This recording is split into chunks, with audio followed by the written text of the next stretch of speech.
talaga kayo noon habang tayo? Hindi, joke. Ayoko na to. Loko lang. Wala na yun. Hindi ka nag-sorry.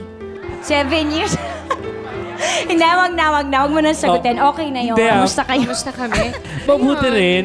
Mabuti naman. Masaya kayo. Ikaw, kamusta ka naman? Mabuti naman. Parang Ito, hindi ka mag-isa. Alam niyo po mga kaibigan, kaya kami ganito. Kasi matagal na naman po yun. Wala na po sa amin yun. Sa akin, wala na. Sa inyo, meron pa ba? Sa akin. Wala. Sa amin kasi, nakaka-shock lang kasi first time kami magkikita at magkakaharap, magkakausap sa TV pa. Oo. Correct. I think this is the time na talagang magkaharap-harap tayo.